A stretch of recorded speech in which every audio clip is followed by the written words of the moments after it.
وهو رمز من رموز مدينة سيدي علي. قدم الكثير لأبناء المنطقة، رجل علم ودين. إنه الشيخ إبراهيم الميلود، والمدعو الشيخ محمد البارودي ابن براهام عبد القادر ورح الزهرة. ولد يوم 15 أفريل من سنة 1942 بقرية أولاد البارودي، ودرس بمدرسة تيتونغ الابتدائية عام 1948 قبل أن يتحصل على شهادة التعليم الابتدائية سنة 1954. ولكونه الابن الوحيد لأمه فقد منعته من الانتقال لمتوسطة باب مجاهر.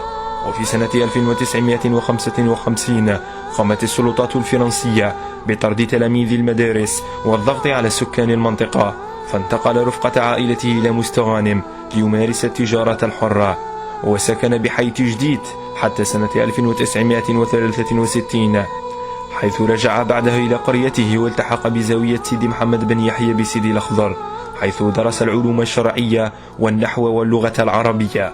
وبعد وفاة شيخ الزاوية مباشرة التحق بسيدي علي سنة 1967 حيث درس القرآن الكريم على يد الشيخ عبد القادر بن نعمة المدعو الشيخ بوطاسة بمسجد بالحميد الحاج محمد، واتخذ كإمام للمسجد سنة 1974 إذ كان متحصلا على شهادة الأهلية والتي قدمت له عندما كان يدرس بالزاوية.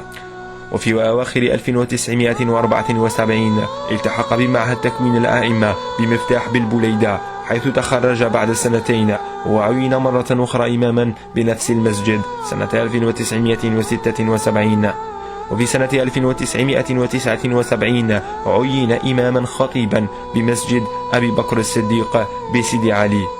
وقد شارك الإمام في العديد من الملتقيات الفكرية والإسلامية بالجزائر، وكان له العديد من اللقاءات مع كبار العلماء كالعلامة الشيخ البوطي والغزالي والقرضاوي والشعراوي وغيرهم من العلماء.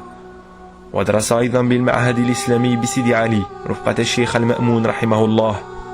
تقاعد الإمام الشيخ البارودي سنة 2007، وقد تخرج على يده العديد من الأئمة على المستوى المحلي والوطني. أما الآن فهو يلقي دروسه بالمسجد الكبير، ولا زال يقدم علمه وفكره جيلا بعد جيل. بتواضعه بعلمه يعتبر الشيخ محمد البارودي كرمز من رموز هذه المنطقة التاريخية.